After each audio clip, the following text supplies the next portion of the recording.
सवाल है कि मंदिर किसे कहते हैं।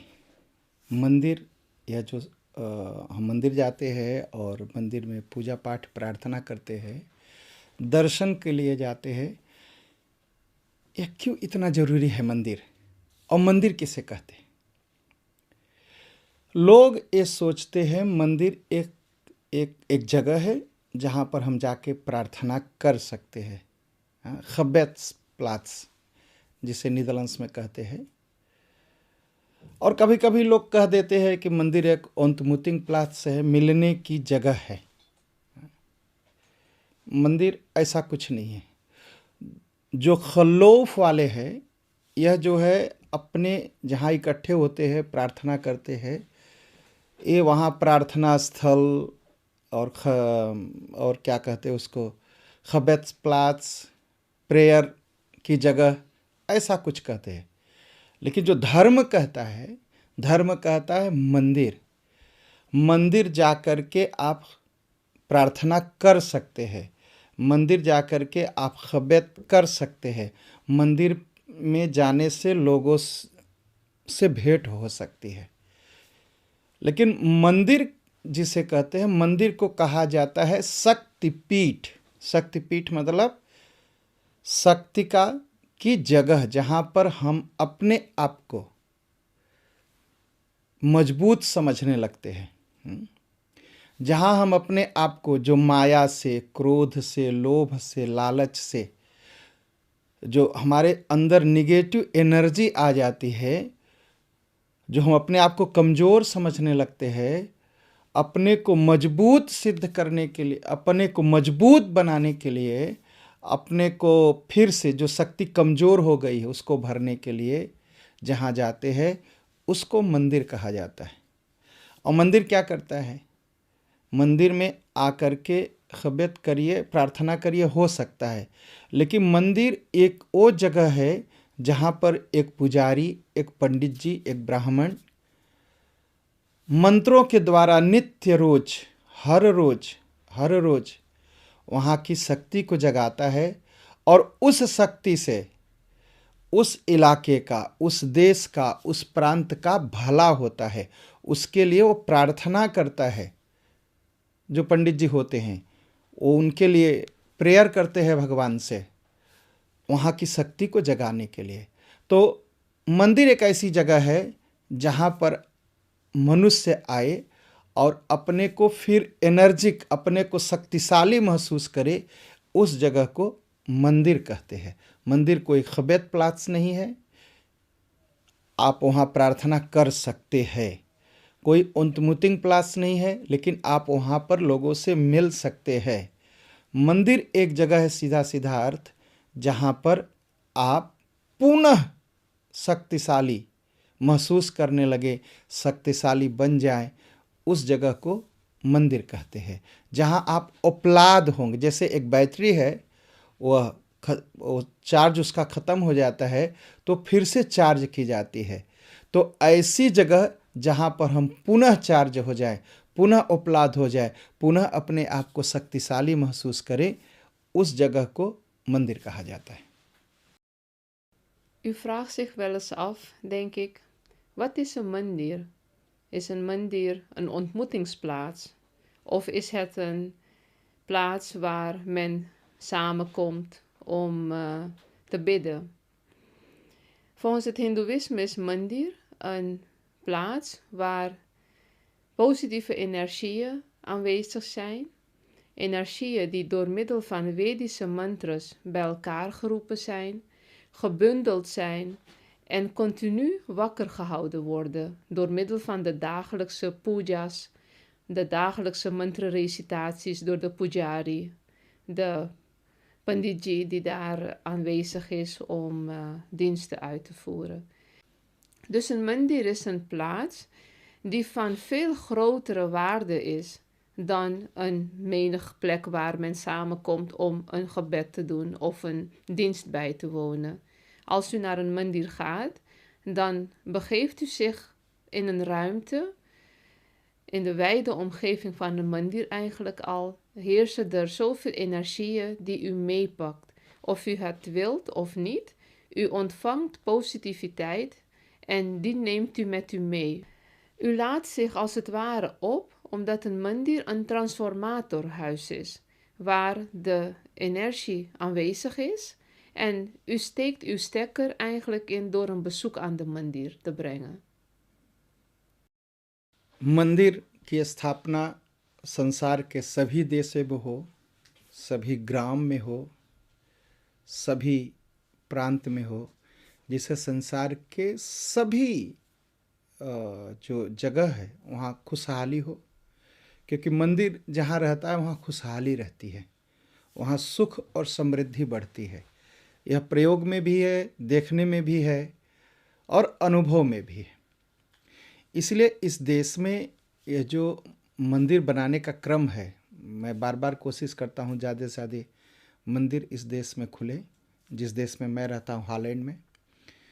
तो जितने मंदिर खुलेंगे देश में खुशहाली बढ़ेगी, सुख बढ़ेगा और समृद्धि बढ़ेगी। लेकिन केवल मंदिर खोलना मेरा उद्देश्य नहीं है, या मंदिर तमाम खोलना भी उद्देश्य नहीं, केवल मंदिर के सहारे या मंदिर के द्वारा, ऐसे कहा जाए, मंदिर के द्वारा जो इस देश या इस यूरोप का जो असली इतिहास है वह बाहर आए।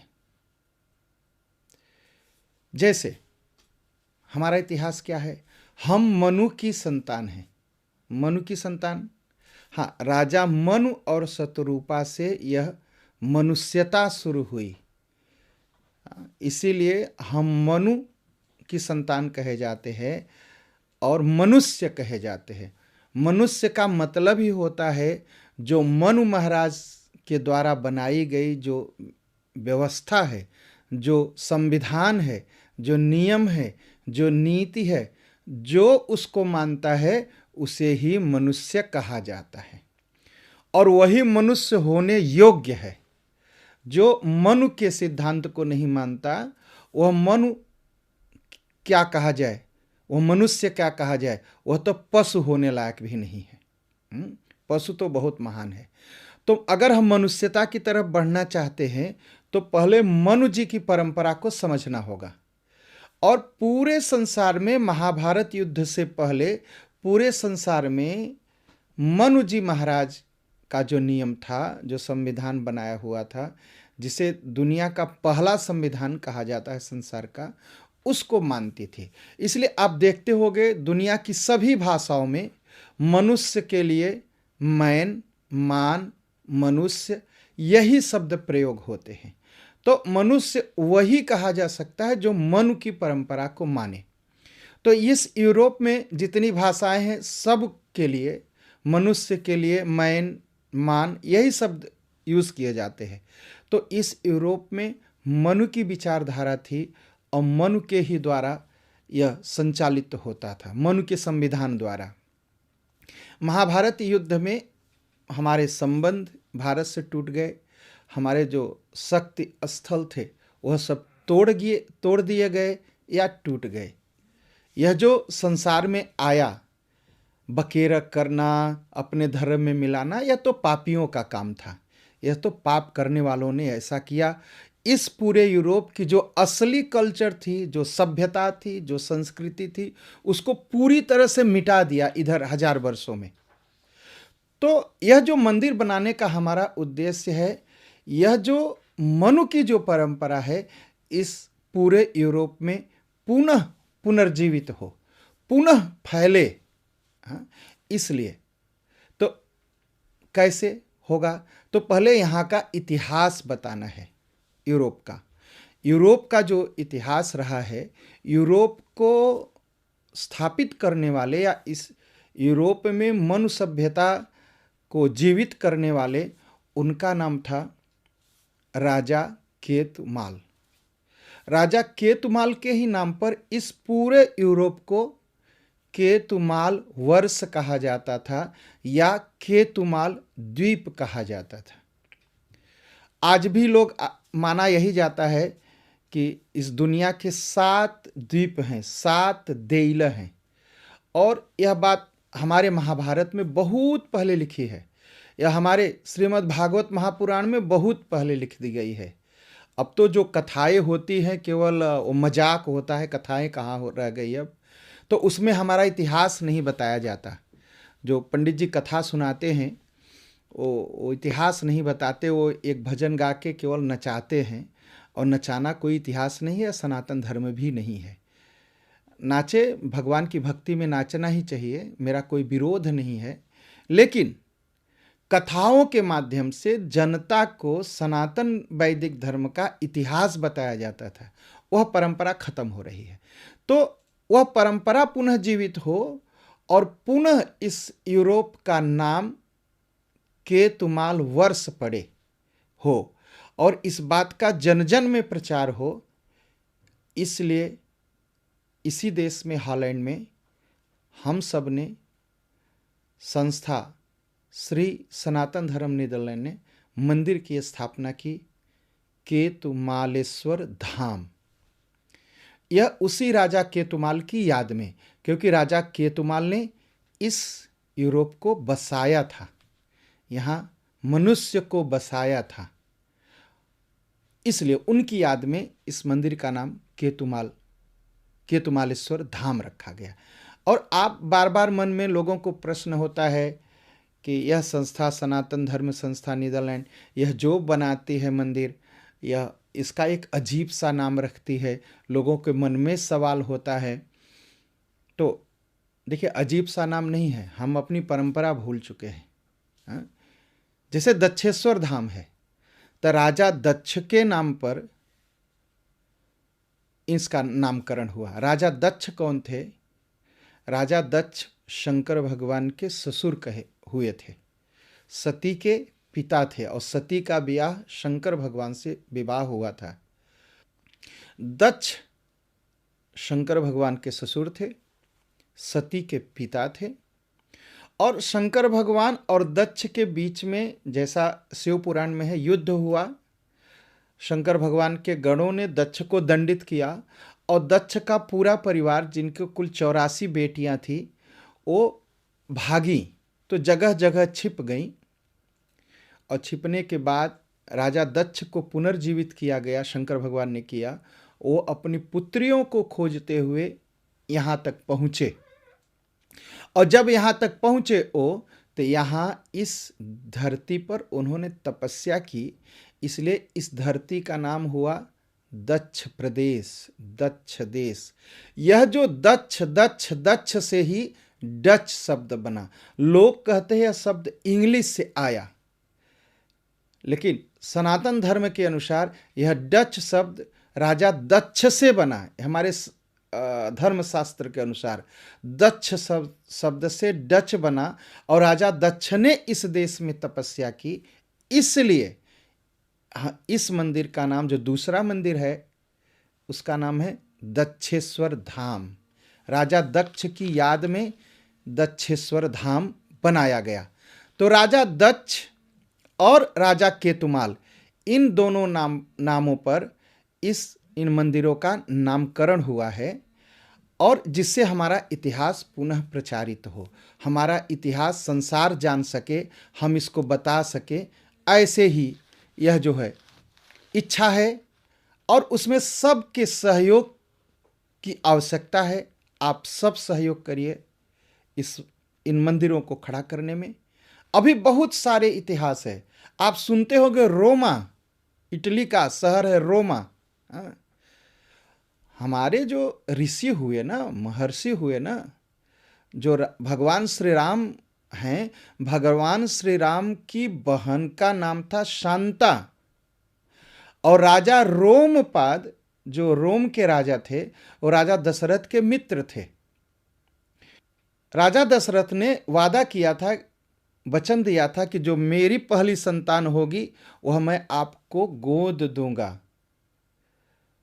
तो राम जी की बहन शांता गोद दे दी गई थी राजा रोमपाद को, और राजा रोमपाद रोम के राजा थे, और शांता का विवाह हुआ था श्रृंगी ऋषि से। वह श्रृंगी ऋषि आए थे राजा दशरथ के यज्ञ में यज्ञ कराने।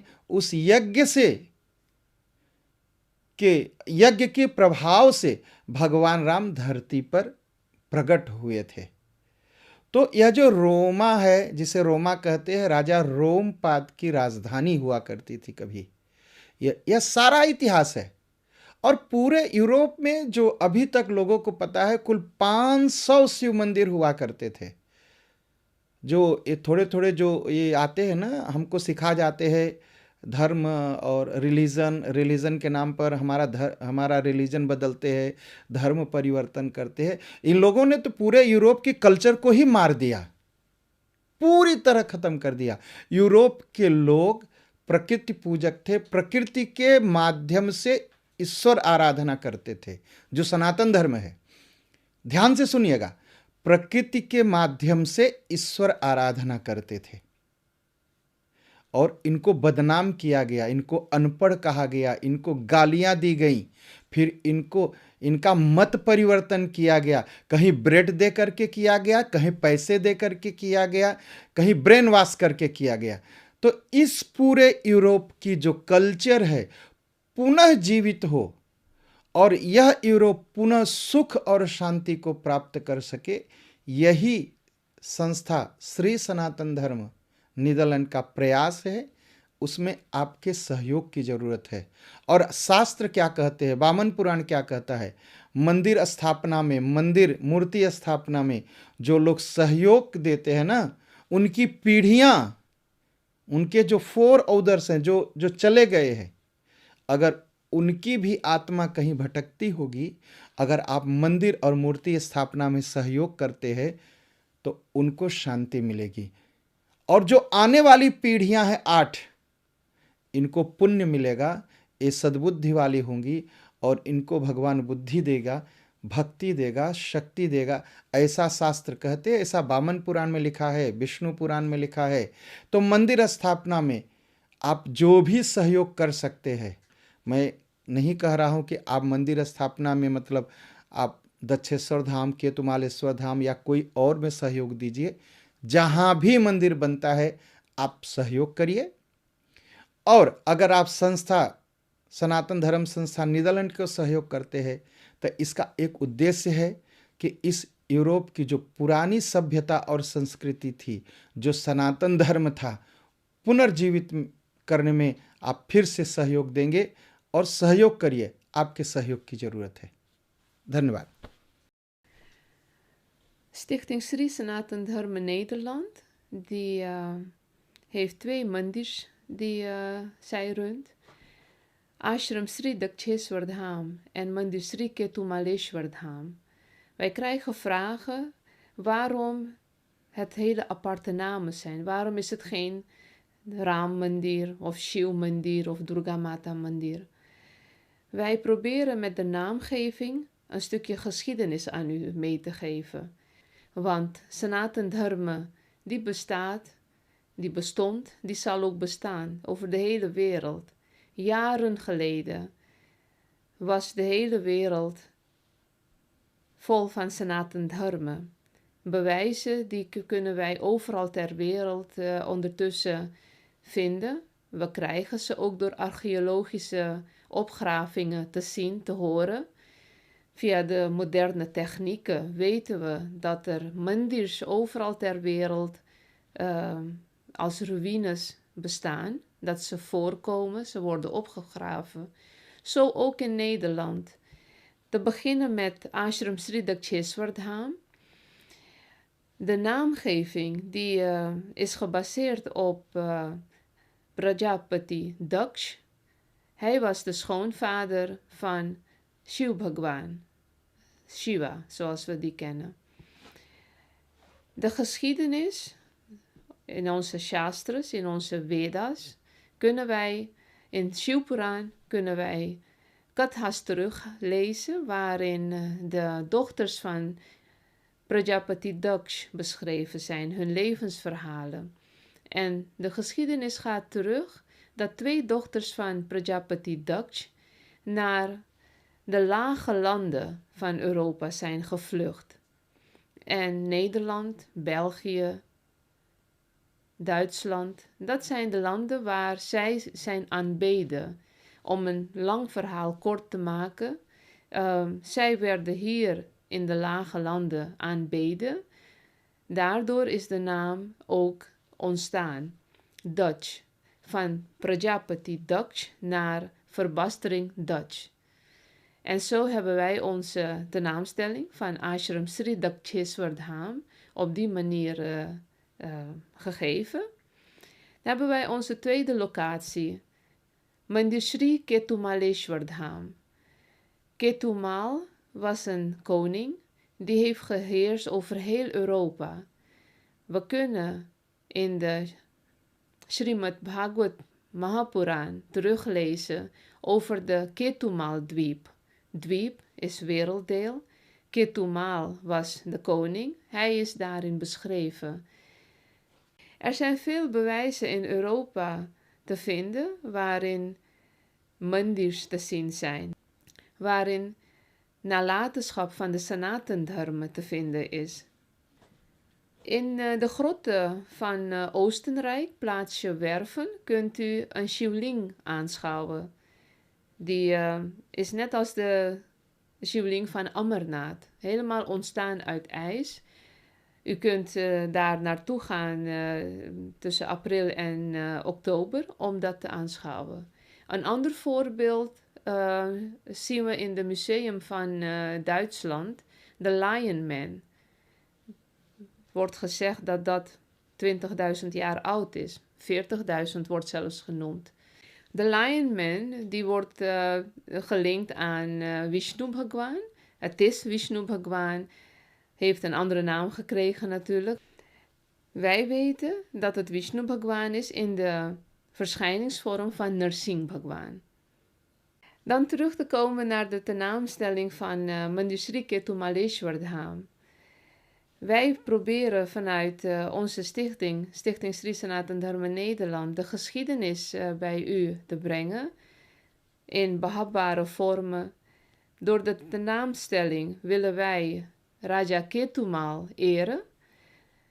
Mandir staat er. U kunt de geschiedenis ervan tot u nemen, op zoek gaan naar Ketumal Dweep. Een heel mooi iets is als wij een puja thuis hebben, zal Panditji een sankalpa nemen, een belofte voorafgaand aan de puja. En u zult, als u gaat opletten, dan zult u horen dat hij altijd, de Panditji, die zal Ketumal Dweep in de sankalpa, in de belofte opnoemen. Reden te meer om op zoek te gaan naar de historie, naar de geschiedenis van uw bestaan.